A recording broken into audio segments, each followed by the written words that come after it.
Mattityahu Chapter 14.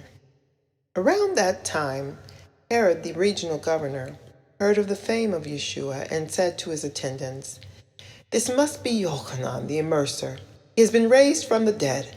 That is why these miraculous powers are at work in him."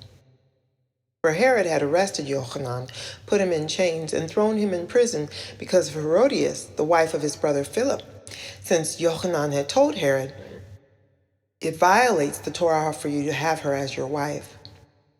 Herod had wanted to put Yochanan to death, but he was afraid of the people, in whose eyes Yochanan was a prophet. However, at Herod's birthday celebration, Herodias' daughter danced before the company and pleased Herod so much that he promised with an oath to give her whatever she asked. Prompted by her mother, she said, "Give me here, on a platter, the head of Yochanan the Immerser." The king became deeply upset, but out of regard for the oaths he had sworn before his dinner guests, he ordered that her wish be granted, and sent and had Yochanan beheaded in prison. The head was brought on a platter to the girl, and she gave it to her mother. Yochanan's Talmudim came, took the body, and buried it. Then they went and told Yeshua. On hearing about this, Yeshua left in a boat to be by himself in the wilderness. But the people learned of it and followed him from the towns by land.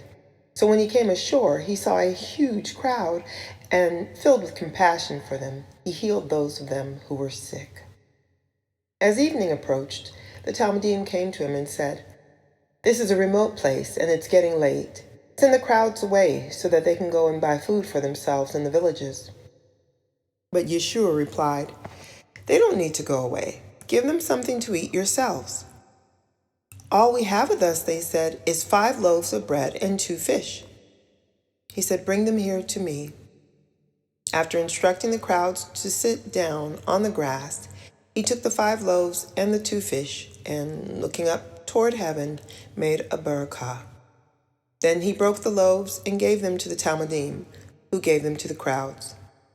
They all ate as much as they wanted, and they took up 12 baskets full of the pieces left over.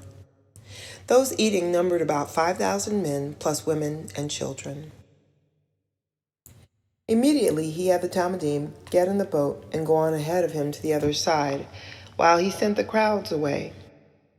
After he had sent the crowds away, he went up into the hills by himself to pray.